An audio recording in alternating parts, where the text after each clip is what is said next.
An important talk to me because today we are finishing the series on Peace Pilgrim. We've been covering her teachings and her life for about a year now. And it's interesting, when I first introduced the idea of reviewing just one person's teaching and life, and I mentioned that it would be Peace Pilgrim. I said on that first day that it would take us about a year. And suppose we have a recording of this. There were some significant gasps. We would spend so much time. How could we spend a whole year on just one person's teaching? I mean, most of us never even heard of her. And now we're at the end of that time, and I don't think we'd have any trouble continuing on for another 10 years. But I think it's good to explore a variety of different people who have presented their insights in different ways. And so a year with Peace Pilgrim, I think, is about right.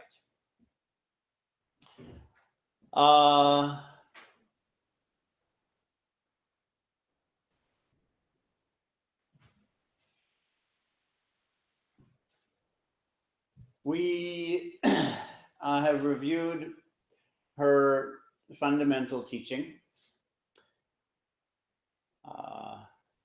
As she said, I will walk until given shelter, and fast until given food, and I will walk the way of the pilgrim until mankind has learned the way of peace. And the way of peace is this: overcome evil with good, and falsehood with truth, and hatred with love. This is her teaching, and as she said, there's nothing new about it. I'm not saying anything new, she told us. And the only thing that's new is the practice of it. That hasn't been done yet. We as a human species haven't lived that yet. We've been saying it for thousands of years. We've gotten very good at saying it. Said in a lot of different ways, and many of them are brilliant, insightful, inspiring. But so far, humankind has not learned the way of peace.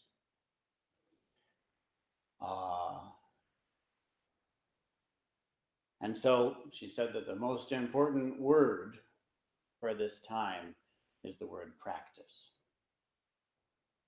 Most important thing for us to know is that we need to practice these teachings. We need to live these teachings. And that's what I strive to do and strive to inspire others to do. I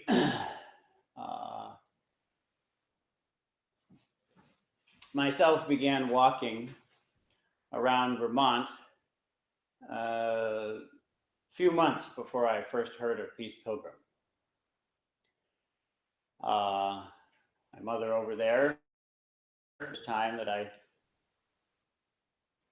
don't know what explanation I gave you, but I put on a backpack and I walked out of the house and said, I'll be back in a few weeks. Yes? I walked down to Richmond, I guess, and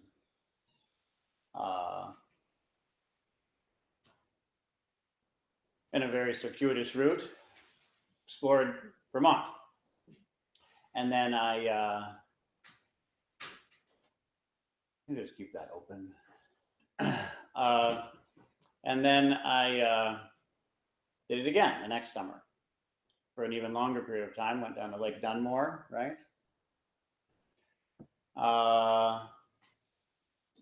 And I kept on doing it, and I still do it. I've gone on a pilgrimage of that type for years, since I was 15.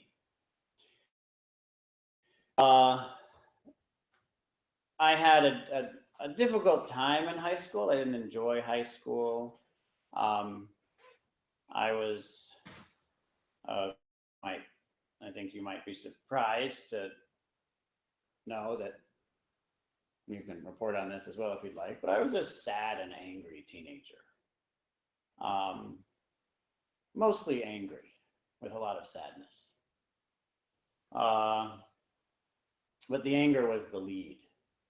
And I talked whenever I could to a magnificent guidance counselor named Miss Grace, who was one of the people with my parents and my tennis coach who got me through that period. Uh, she was a gift from heaven. And she showed me, because I didn't really know her very well. I just met her. And almost right away, she uplifted me. She changed my life right away. Now, that's significant. Simply the fact that that was possible was something that hadn't occurred to me. I was impacted by my friends, my family, and my tennis coach, of course. I knew him very well. But within just a little while, to be influenced so deeply by someone was something that I hadn't experienced before. And one of the ways that she influenced me was by introducing me to the teachings of Peace Pilgrim. She said, I think you should know about this person. Why don't you get her book, take a look at what she taught.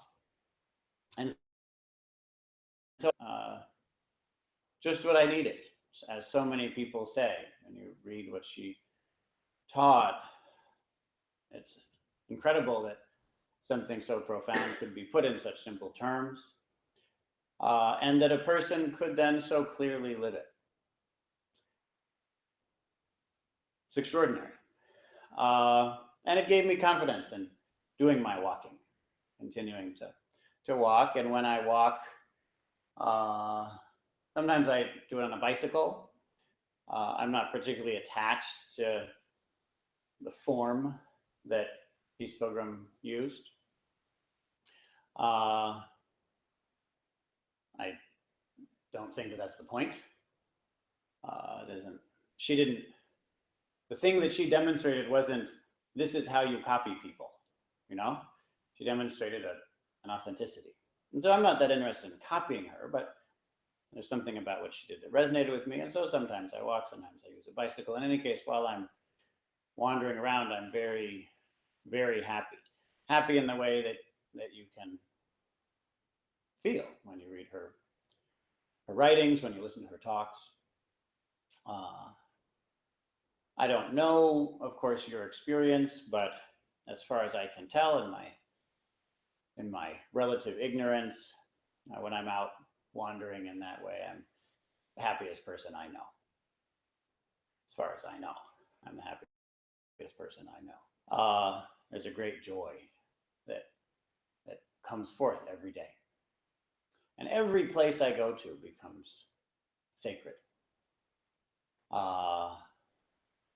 Not that I make it sacred, but that I'm finally open to the fact that it's sacred. And so its sacred nature becomes apparent. Every single spot, the most mundane street corner that you've ever been at, is a sacred shrine to me when I'm wandering in this way. The most irritating person you've ever met is an enlightened teacher to me when I'm wandering in this way. And that lifestyle is highly significant. A lot of the time nowadays, we try to divorce lifestyle from spiritual realization. But Peace Pilgrim was clear that that can't be done. The way we live matters. And Buddha also was clear on that. The way we live matters. It is possible to be obstructed. There are obstructions. Obstructions exist. The way we live can obstruct our path, and to live in that way feels open and free, joyous and clear. Uh, Nonetheless, it didn't fully resolve my doubts, and so I did something else also. I went to a monastery, and I experienced what Peace Pilgrim, to my knowledge, never once experienced, which uh,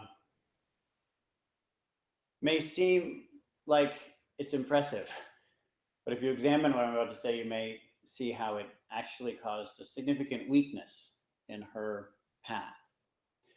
To my knowledge, she never once met anyone wiser than she.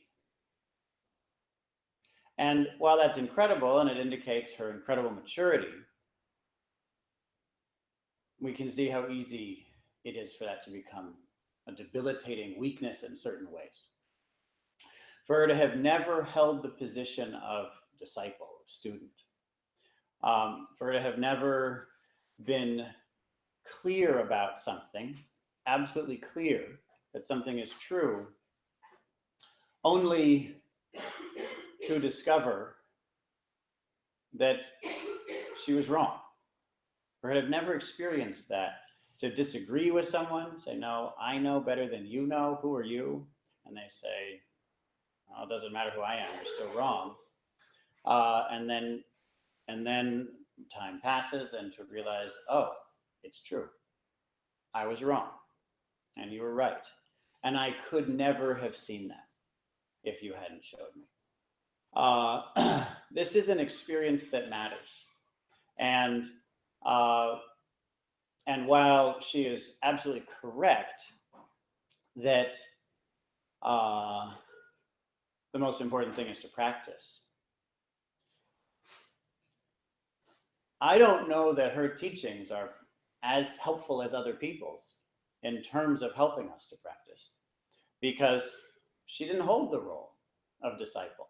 Now, she, in her great brilliance and her wisdom and authenticity, humility, also never held the role of master. She didn't have disciples. And that's very reasonable. It wouldn't have been appropriate for her, having never experienced that, to do that. Even the Buddha, we know from his life, he himself held the position of disciple before he began teaching.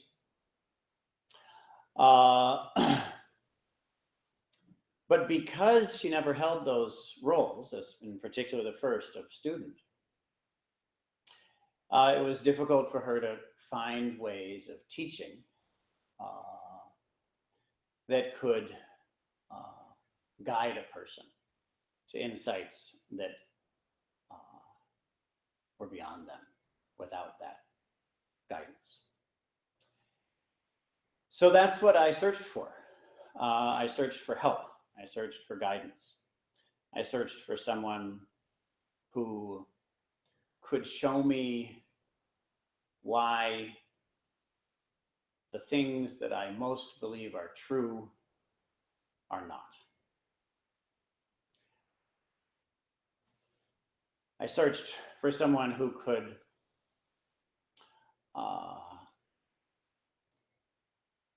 allow me to do what I would never choose to do.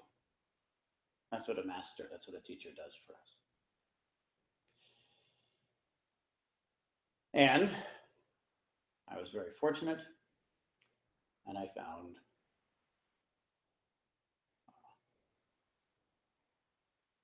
such a person, and in fact, such people.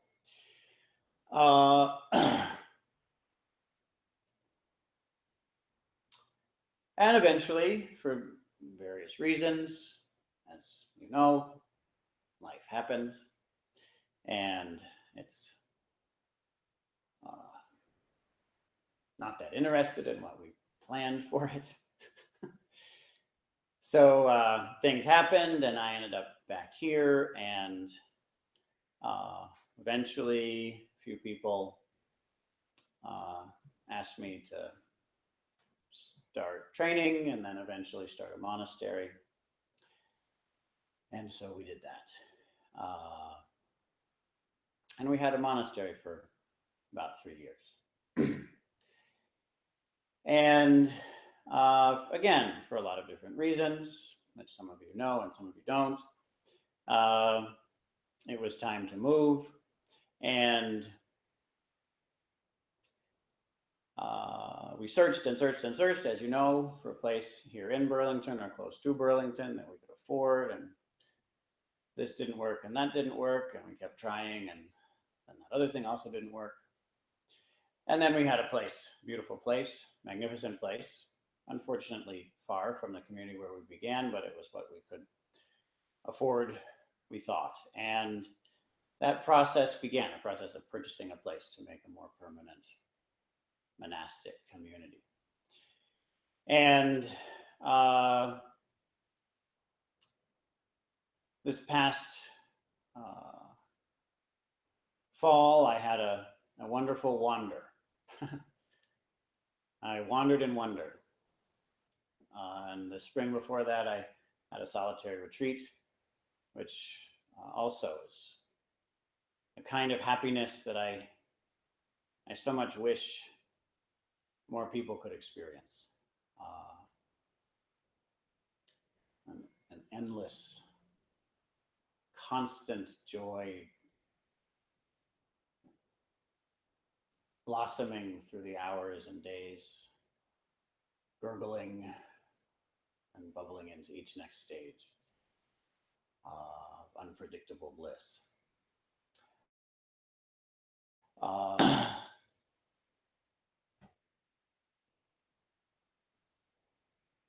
And so I went to the monastic community. And I said, guys,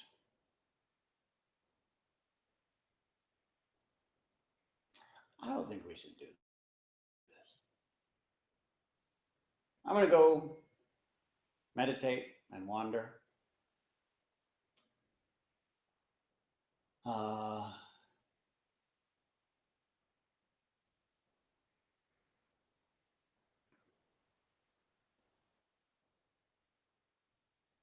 We had a good run.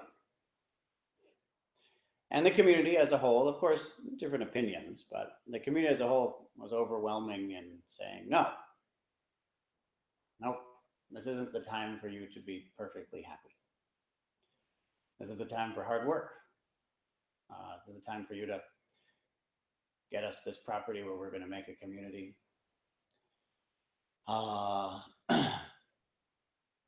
We're going to do this now. So I said, okay. So a little while later, I went back and I said, I don't think we should do this. I'm going to go continue my training in Japan and wander a lot, do more pilgrimages. It's going to be great. And we have some resources, so let's use the bank account up, sending you all anywhere you want to go in the world to do your training. And we'll meet up again in a few years and see where we're at. We'll support you for a few years. You can do any kind of training you want, anywhere. And they said, nope, we're going to do this now. Especially two people here right now, Cameron and Django in particular. Very clear. This is what we're going to do now. But the group as a whole, of course, as I say, different opinions. Not everyone was saying exactly the same thing, but the group as a whole, and you can ask around, it was a very clear statement that we should do this. And so things kept on happening, and finally, just before the scheduled date of closing, I said one last time,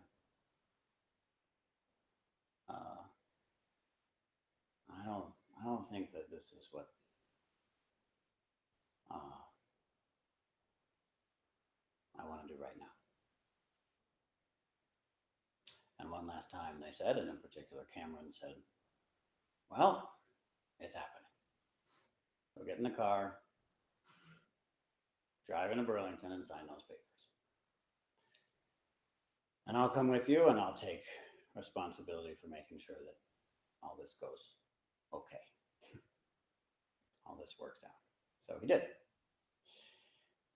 And it's difficult, especially, maybe you know, in the Buddhist tradition, if you're asked something legitimate, which is to say something that is ethical, something that isn't unethical, if you're asked that 3 times, it's very hard to say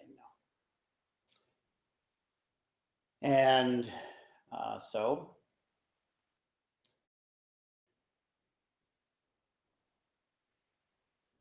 sometimes it's the right thing to do. As many of you here know, many of you have done this.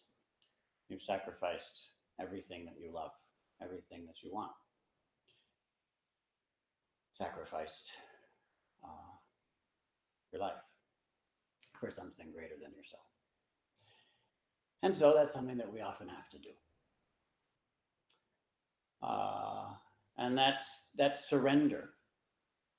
That deep surrender is what Peace Pilgrim is talking about when she says that we are totally without any reservation to live according to God's will. Without any reservation, we totally surrender.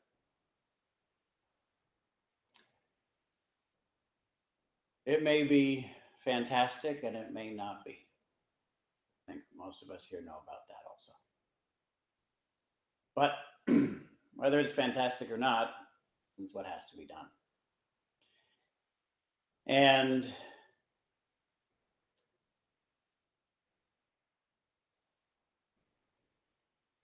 to me, what's most inspiring about it is something, again, that, now let's be clear, as you know, I very much. She's had a very significant impact on my life.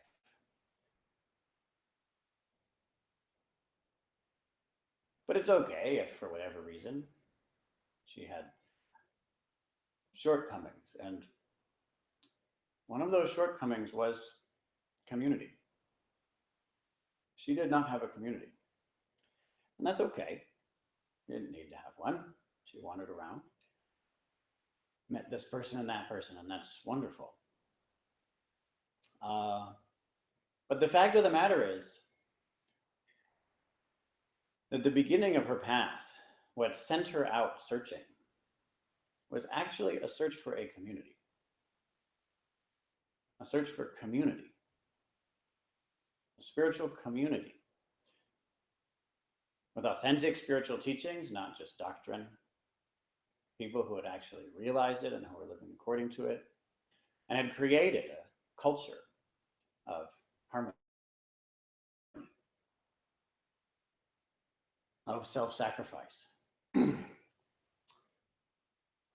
She searched all over the country for a long time, for years, and she never found a community that satisfied her dream.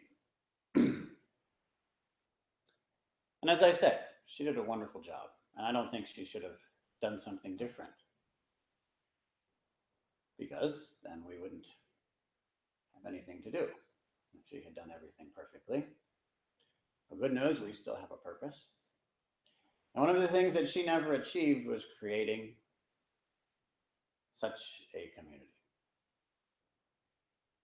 And I can understand why, because I wouldn't be doing that right now if I had any choice.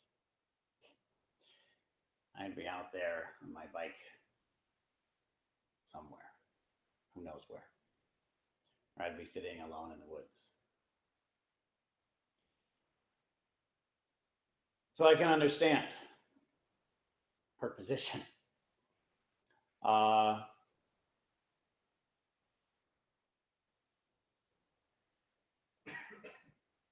Because we have this dedication, this courage, we may be able to do what she never did. We may be able to achieve what she dreamed of.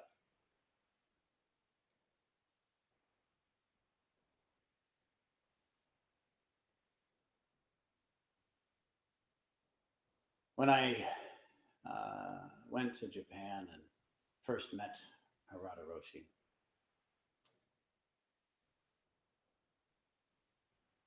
I think he could tell my tendencies. Even when I entered the temple in Japan, I conceived of it as primarily a preparatory exercise for the real practice of going and living up on the top of Mount Mansfield alone for a while, which I did also, which was actually even more stressful for my mother. Because it was the winter. I was up there all winter, up in Smuggler's Notch, more or less out of contact. And sometimes it was quite cold. And she didn't know if I had made it often, correct? But I called sometimes. So that was a bit of a relief, I hope. So I considered the real practice to be out there alone. And that's valid. There are things we can do in solitary meditation that don't work as well in other cases. There's a great value to that. But he was clear that for people in general and for me in particular, the deepest purification happens in community.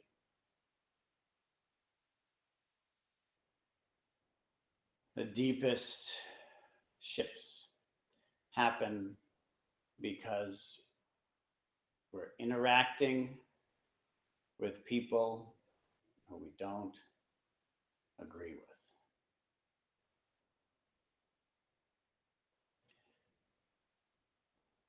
Bad relationships, he says. That's where the practice happens. You got to have those bad relationships. And you're not going to have those bad relationships if, on the one hand, you're alone, or if, on the other hand, you get to choose your companions.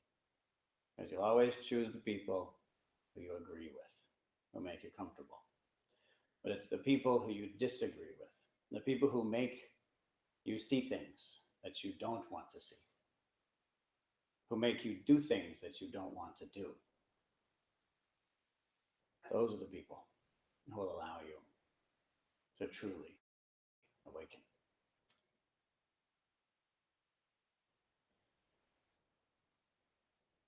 And so, kind of him to say that. Very compassionate.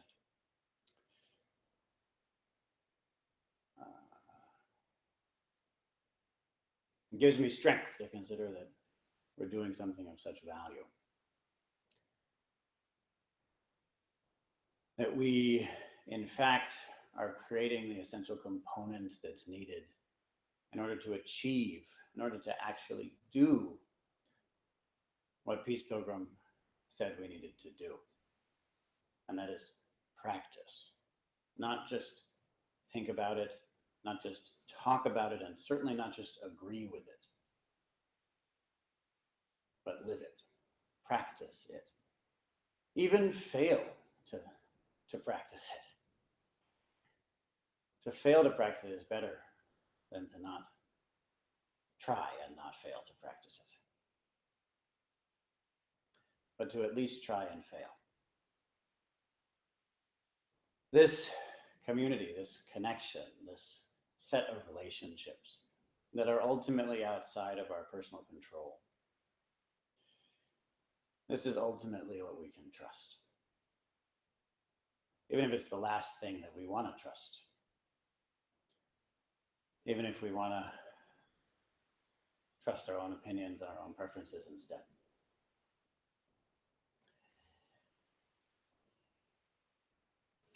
We are creating that. And I hope that our great mentor will accept this as a gift for her. A gift that she never received while she was alive.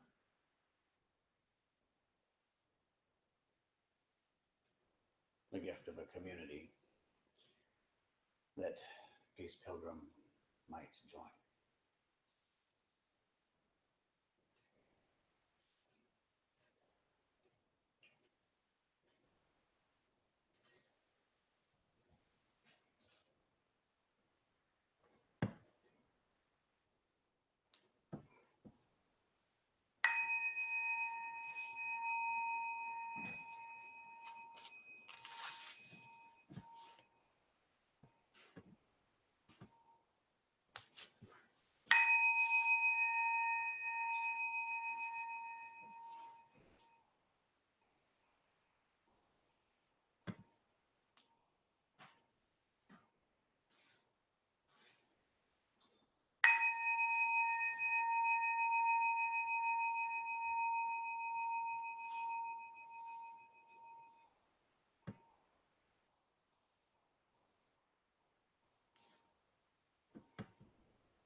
Let's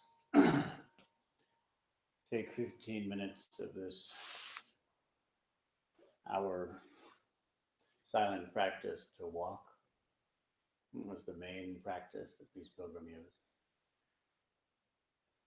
We'll do walking meditation or walking prayer as she did. 15 minutes. 15 minutes. Return and sit down again, and we'll do a stillness practice to finish.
then for the remainder of the period, if you like,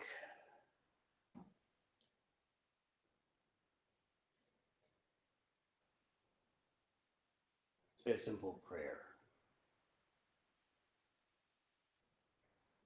Peace Pilgrim,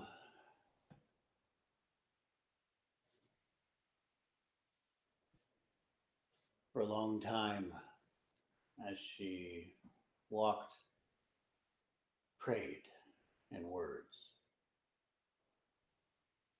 And the words she used were, "Make me an instrument through which only truth can speak."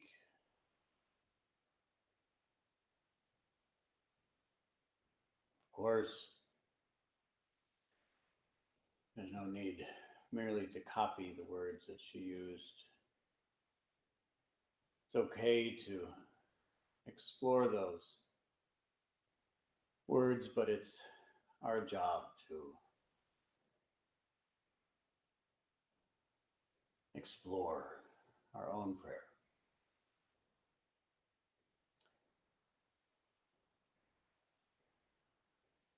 Her example, though, demonstrates a simple and clear prayer.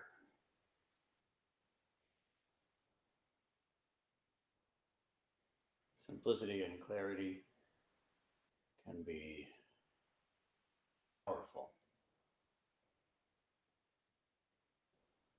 as we walk this path.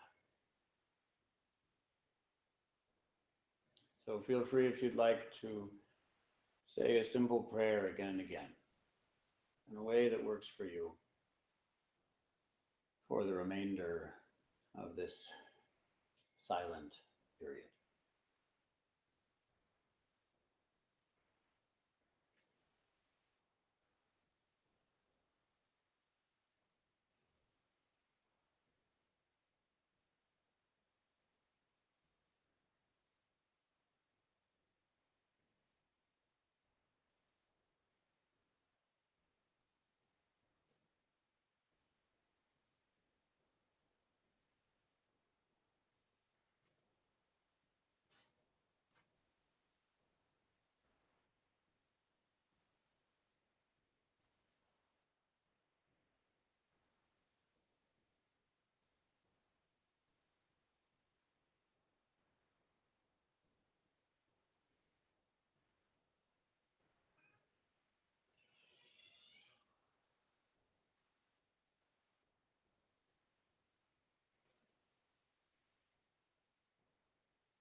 it seems to me there's one other thing that Peace Pilgrim didn't have,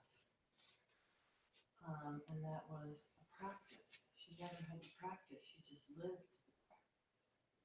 She never had to sit and wonder about it seems, or she didn't write about anything. So, darn. And I came here tonight starving, and I feel full. And one of the first that I studied within yoga said that you can go to one yoga class and go out and teach what you learned. Just don't try to teach what you don't know. And so I've tried in the 3 years that I've been coming here, or almost 3 years, to teach others. And I've thought, how pitiful, how insignificant my efforts have been.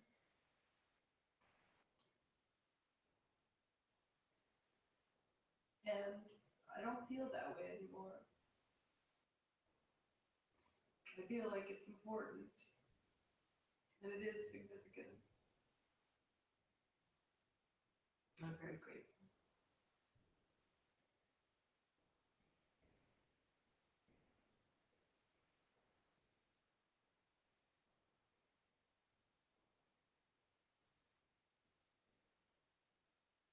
It is certainly significant. It certainly is important. What you do, what each of us does. And I think what your teacher said is correct. Uh, it's important for us to try to not teach what we don't know, even though it's often easier to teach that.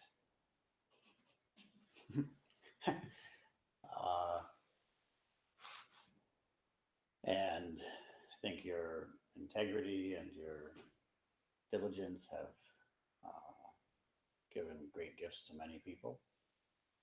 The teaching that you've given has been a magnificent offering.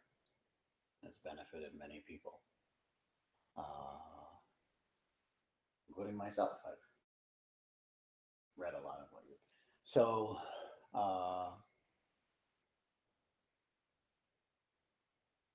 have confidence that what you do makes a difference and that it's beneficial.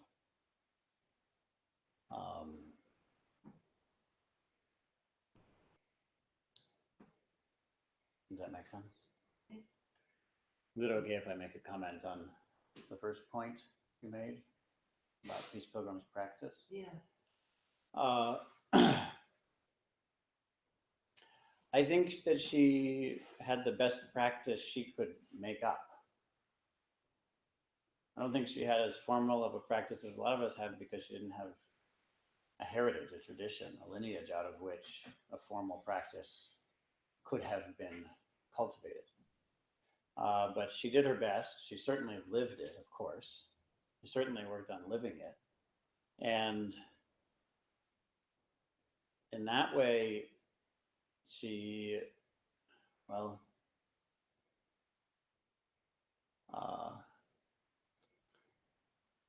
in a certain way, it's a benefit to not have a formal practice because because all you have is, are you living it? So for so many of us, we have a formal practice and then eventually we try to live it. But ideally, we don't go in that direction. We go in the other direction. First, we try to live it, and then when we see we can't, we get a formal practice in order to do that. I think too many of us, our formal practice has some purpose other than allowing us to live it. Like, I hope to get wise, or I hope that I'll be right, or I hope I'll be happy, or I hope everyone will like me, or I hope I won't be insecure. None of those things are bad things. It's just that those are secondary. They're not primary. The primary point is, how do I live this? How I live this? And so that's all she had. She didn't know how to live it. And so she came up with ways. She came up with a lot of ways of what she called the purifications. Yes.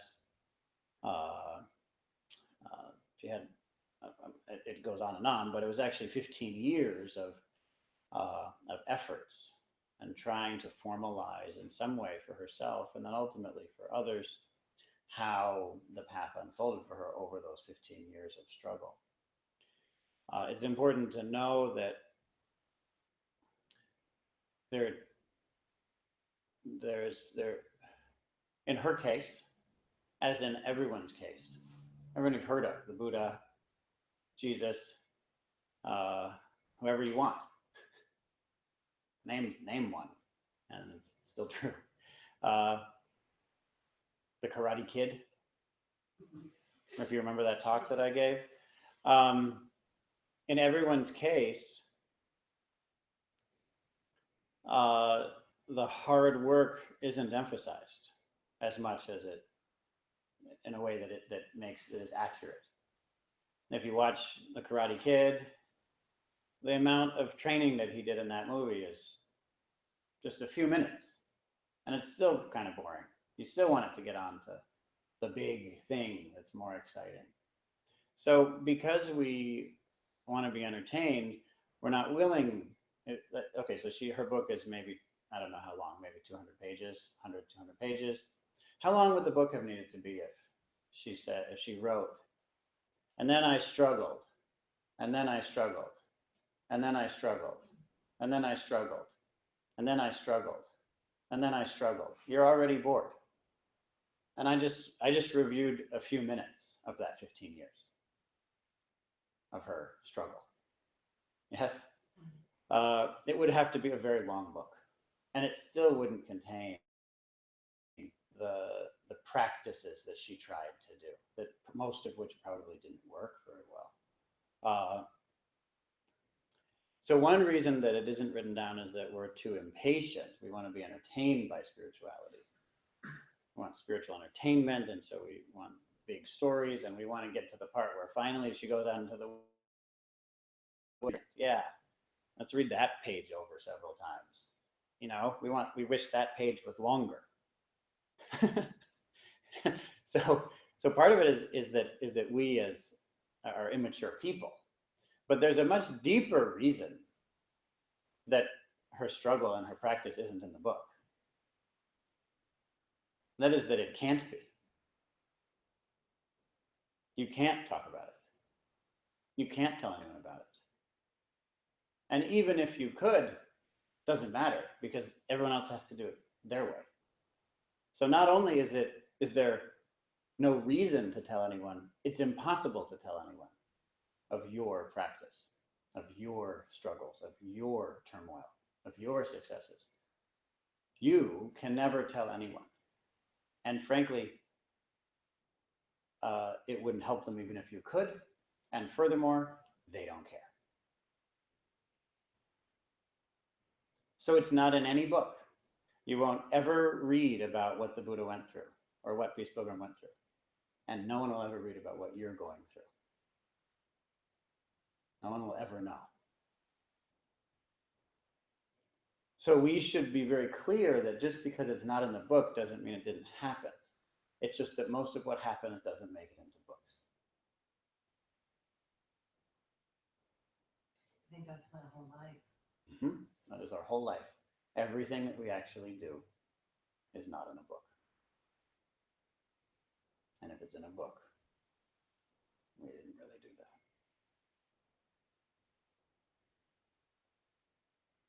She talks about practice, yes. So there was a monk who went to Master Tozan, and I believe it was Master Tozan. Correct me if I'm wrong.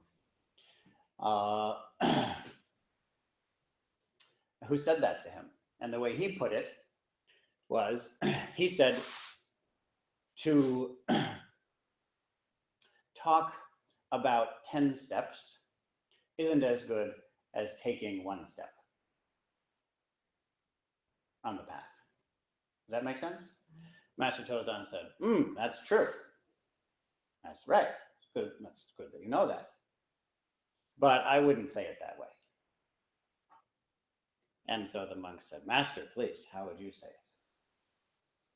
And he said, people say what they cannot do and do what they cannot say.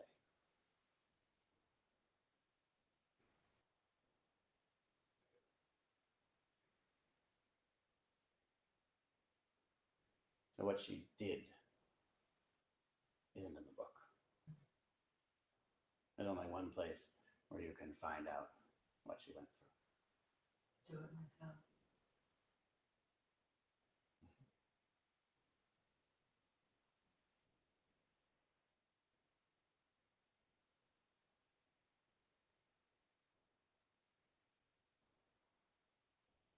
And that's your gift to all of us. It's a gift no one will ever thank you for.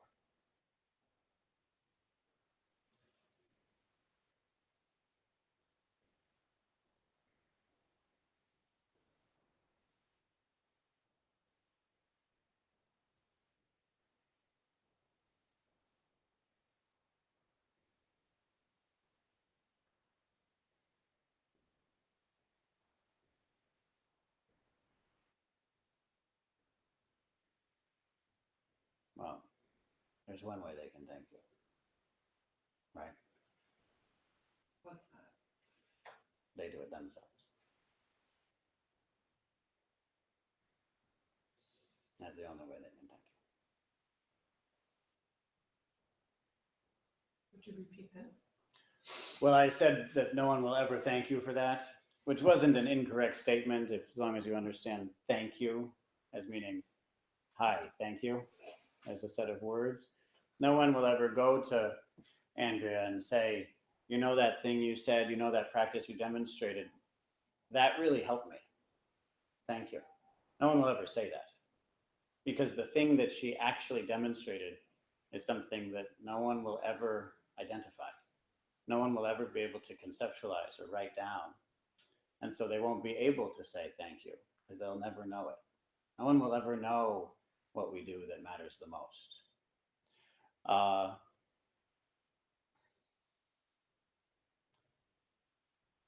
Yeah, no one will ever know. Oh. There's another Zen story about that. So, so I said, no one will ever thank you for that, which is not untrue, but you can take it further. And so I said that there's only one way that someone could thank her for it. That is that after she demonstrates her path, and they're inspired or educated by that, that they then walk their path. And in doing that, you can say thank you to your teacher.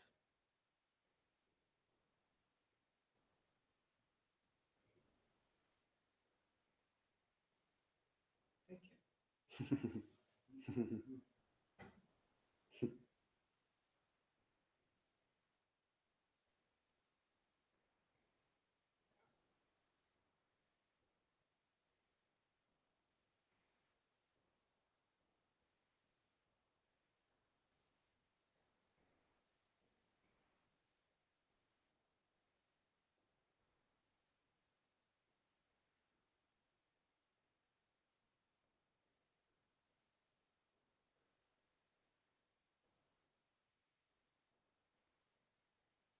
Mm-hmm.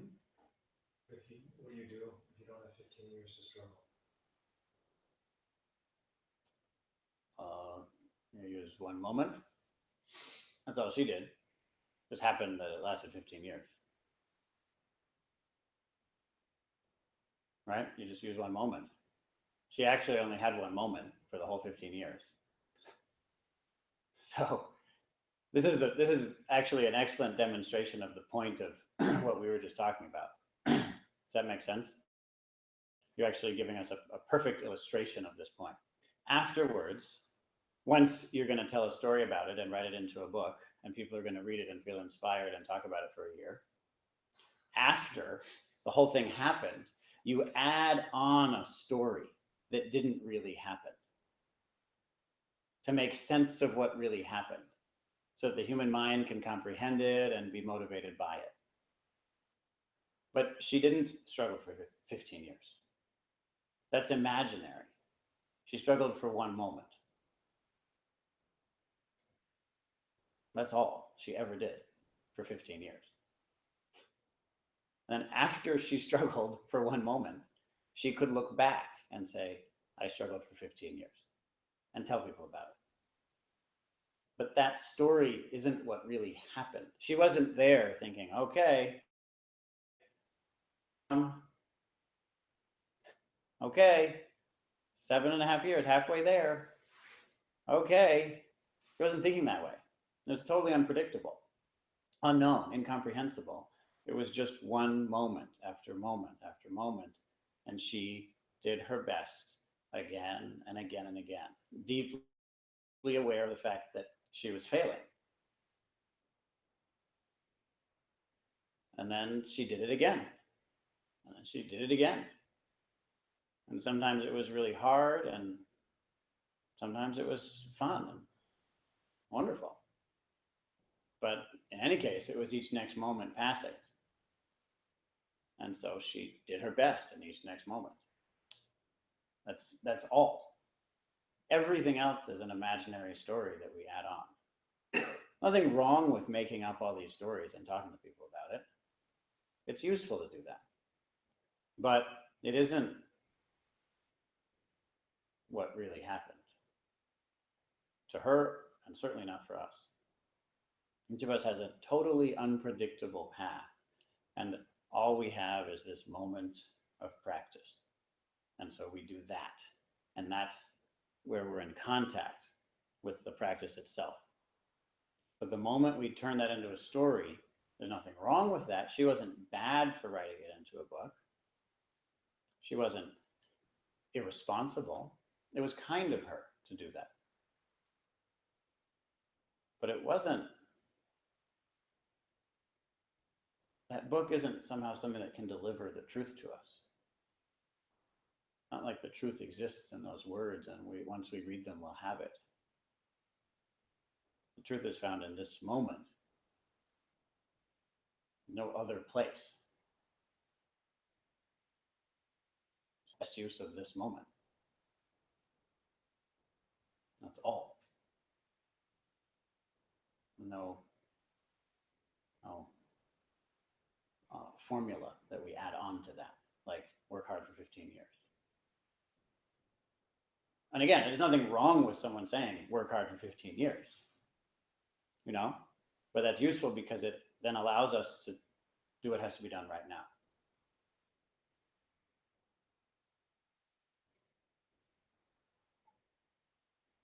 Does that make sense?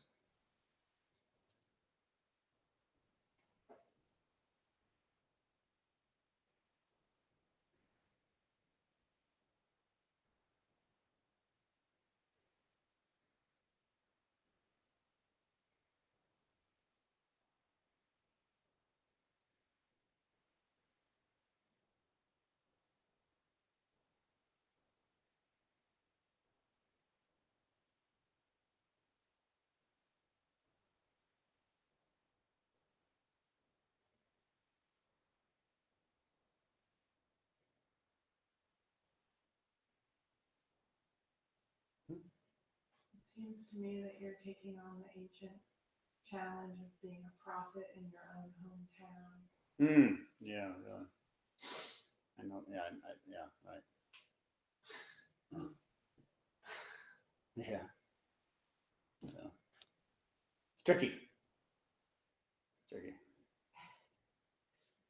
Not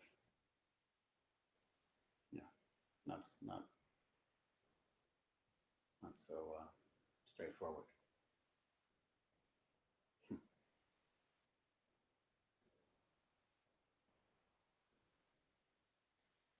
I'm really proud of you, and for some reason, I have a lot of fear coming up. Yeah, what sort? Just my heart just started like really beating. So just the physical sensation. That's all you've got. Yeah. Do you think it's fear? Or could it just be a body sensation that's similar to the body sensation of fear? Or do you feel confident that it is fear? That's a great question.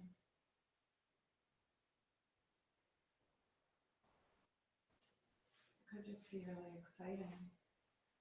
Yeah, it's very hard to tell the difference often. And a lot of the time, it sounds very strange, but a lot of the time in practice, we'll believe that we're feeling an emotion that we later discover we're not feeling, which may sound strange. Sometimes people report to me about their practice, oh, I feel so happy. And then later they'll realize, oh, I actually wasn't happy at that time. I just felt a sensation that has characteristics similar to happiness.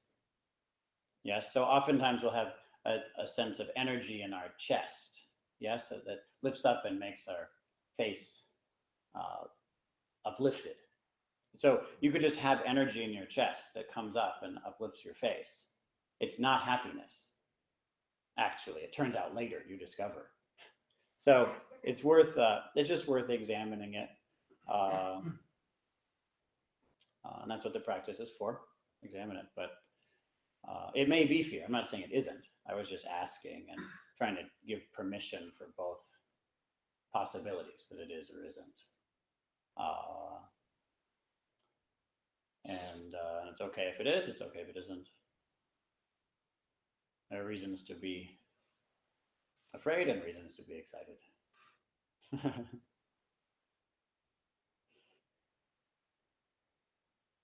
But it is good to explore the sensation itself before you explore the reasoning for it. You know, because as we often say, if your body feels a certain emotion, your mind will search for reasons to justify it. So it's useful to examine the emotion before examining the mental rationalization. Our minds are surprisingly follower-ish, followerness. What's the word? Follower. Itty. They have the quality of being, our minds have the quality of following more than leading, even though we often don't believe that. We say, I'm going to think it through and then do what I've decided. Sort of. But maybe you already decided and now your mind just has to get comfortable with the decision that's already been made. So it's worth staying grounded and then going from there. Mm-hmm. I have a question about that process. Mm-hmm. It seems like a lot of what we do is an act of transcendence or attempt of some sort. Mm-hmm. And there you're talking about getting intelligence, Mm-hmm. bodying from emotions, Mm-hmm. the intelligence that can guide various life decisions. Yeah, right. But it seems like a slippery slope Mm-hmm. as well. Mm-hmm. Yeah, like how to use a slippery tool that also seems like maybe the only one that can actually give good answers to. Just know that there are different approaches. And as Peace Pilgrim said, you don't have to take the steps of the path. We talk about the path, and it's a useful metaphor. It's an extremely useful metaphor. It turns out to be very, very useful. The fact that it was the main metaphor that the Buddha used indicates that it was quite a good one. But it's a metaphor. We all know it's a metaphor. It's not precise in every way, okay? So it's useful that we call it a path. That gives us permission for it to take time, which it often takes, right? So that's useful. But it doesn't necessarily take time. So it's not a perfect metaphor. The path, to call it a path, gives us permission to, in the way that the pedagogy is done, the way the teaching is done, gives us permission to contradict ourselves without being perceived as contradicting ourselves, right? So if I tell you, here's a place that you should go out, take a right, and then take a left, you don't say, stop contradicting yourself, you know? And in the same way, if I say, begin breathing, make a great effort, and then stop making effort, it's amazing how often people say, you're contradicting yourself. I'm not contradicting myself. It's like a path. Take a right and then take a left. You know, you can say opposite things, and as long as it's applied to different circumstances, they're both, it's all accurate. It's not inaccurate. So these are just a few examples of why the path metaphor is useful. But as Peace Pilgrim, oh, and it's also useful in that there is a certain order to it. If you want to go somewhere, you have to go from here to there. There are certain places you have to go through first, and then other places you should go through later. If you don't go through these places, you can't go through these places. Does that make sense? And that's true. That's a very useful part of the metaphor. It's good for us to know that that's the case. But as Peace Pilgrim said, it isn't necessarily the case. You actually can change the order of the steps in some ways, not in an infinite number of ways, but within limitations, you can do that. And so regarding those different orders, one thing you can do is totally cut through emotion, totally discard emotion. Any emotion that comes up, drop it. No matter what emotion comes up, drop it. Become free of it. Moment after moment, uncompromising and unrelenting. Yes? That's valid. You'll then cut through emotion. You'll drop the attachment to emotion itself. Therefore, it will no longer be addictive or slippery, as you say. And because of that, you can return to emotion and gain the wisdom that it contains. Yes, and that you call post-enlightenment training. Okay? Ultimately purifying yourself of each next emotion fully and observing the wisdom there so that it's something that can motivate, guide our behavior. That's one order you can do it in, but you can do it in the other order. You also can carefully observe emotion, gain wisdom from it, and because of gaining all of that, become more skillful with it, and because you're skillful with it, be able to drop it very easily. Since you can drop it so easily, you can break through it. And then you already have that wisdom. Yes? So different traditions emphasize these two different orderings, but we shouldn't, and that's appropriate, but it isn't appropriate to think that only one is correct, that the other couldn't work. Each has its strength and weakness. Can they be trained in tandem? In theory, you could train them in tandem. And this is a case like so many. So, different traditions yell at each other and argue about things all the time. They really get mad at each other and say, you're wrong and you're stupid and you're never going to get this right. And we often ourselves fall into that and say, well, I'm above you because I don't say that people are wrong. Why do you say everyone's wrong? I'm better because I don't. You're wrong. We do that. So we get kind of annoying about how you should never criticize other traditions because we're all so mature and stuff. And it's really just ego and hypocrisy. But how can we understand it then so that it's a useful thing to do? The fact is that in general, when different traditions are yelling at each other and criticizing each other, it's extremely rare that they're actually talking to each other at all. Haven't you noticed? When the master is saying, those Theravadan people are worthless, or those Zen people are worthless, or those Vajrayana people are worthless, who are they talking to? Are they talking to Theravadan people or Zen people? No, they're talking to their own disciples. They're not talking, they don't have a what do you call it? megaphone and they're yelling over the ocean to Tibet. They're not doing that. They're talking to someone in front of them. So they're not even they're not having an argument at all with another tradition. The reason that they're criticizing that tradition is they don't even know that tradition. They never trained in it. They're not talking about that. Like we are confused. They're not. We get confused because we can't see through the mere words. And we think, oh, you're so immature because you're fighting with people. Well, I'm more mature than you, jerk. So, so we have to see through that, get out of that hypocrisy and ask what's really happening. The thing that's really happening is that on the points where different traditions disagree, those are the points, all that's telling us when there's a big fight, what we should learn from that is that in all likelihood, unless there's some political reason, sometimes there's just a political reason, right? Sometimes politicians use these different doctrines and use them to fight each other, to make people fight with each other so that they can gain land or something.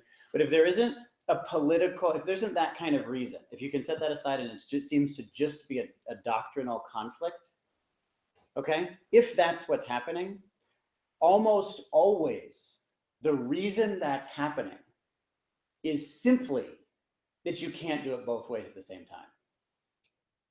And so the teacher has to villainize the other way so that people won't do it. Because if you're going to do this, you can't do that. You can't do them both. And I know how tempting it is. You want to do both at the same time. It seems like you get the best of both worlds. You won't. You'll get the worst of both worlds. Neither will work. So that's the bad way. Never do that. Only stupid people do that. Don't be stupid. That's what they're saying, to try to get you to, this is what we're doing here. This is our expertise. If you do it this way, it will work. Factually, if you do it that way, because then you'll do it that way. But if you do it that way and this way, neither will work. That's typically what's really happening. Okay? And this is one example of that, where different traditions saying, no, you have to be totally mature in your emotions before you can transcend them. Fully understand emotions until you've transcended them. You're stupid. No, you're stupid. Right? All that's really happening is saying, you can't do it both ways at the same time, because you're going to do it neither way at the same time. That's all that you're really going to get. You're not going to get both. You're going to get neither.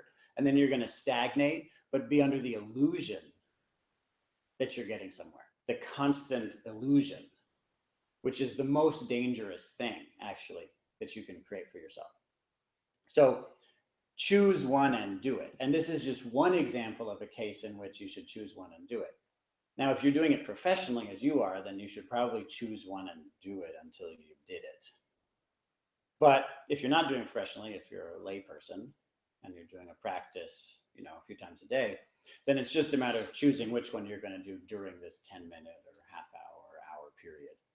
And then you can change at some other time. That's perfectly fine to change techniques in that way. Does that make sense? And in your case too, but as you know, you should first tell me why you're making that change, and you should be able to justify yourself. You should be able to justify your strategy. And you shouldn't just do it because you feel like it. Because that's almost always aversion. You're almost always on the verge of a breakthrough that you're trying to avoid. Unless you can give a clear justification. Nope, I'm going to do this for this reason, because this is happening. It's an opportunity I want to take advantage of. If you can't explain it, be suspicious.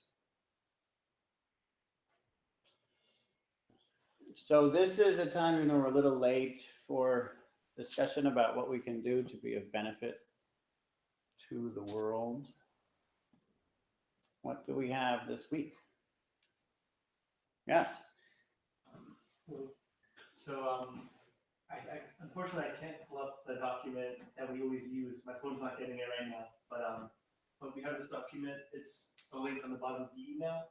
Click on it, and I'll make sure the ones that I prepared are put on there. And everyone, please add theirs as well. From the head, what I remember is there's a film by this very good investigative reporter. He's looking into the current methods for taking away people's right to vote through various ways that are more manipulative than they were back in the past. It's showing, I think, I forget what date, but it'll be in the document. There's also, I think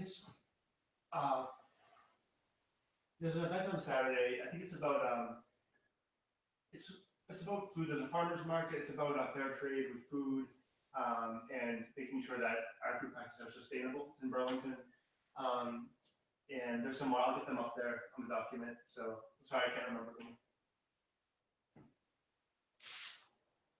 Anything else?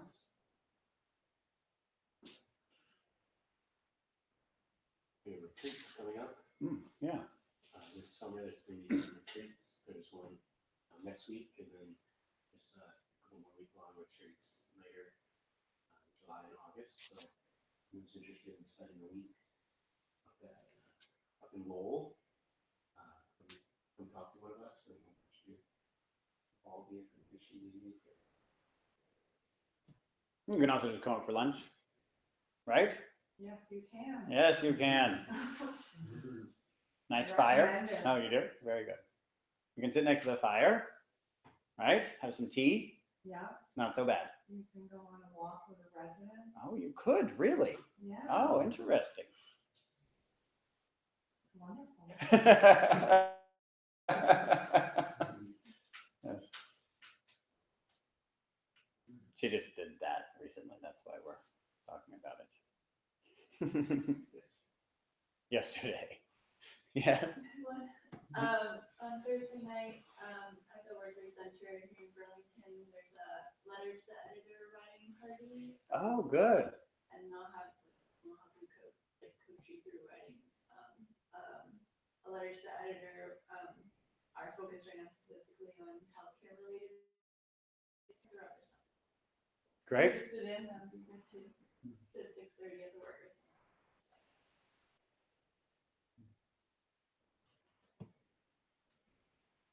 One thing that isn't a formal event, but is an email that I got from the Workers Center mentioned the importance of the statewide push for universal healthcare in Vermont, and how that is something that we can support and put our emphasis behind to our lawmakers, and that it's more important than ever now.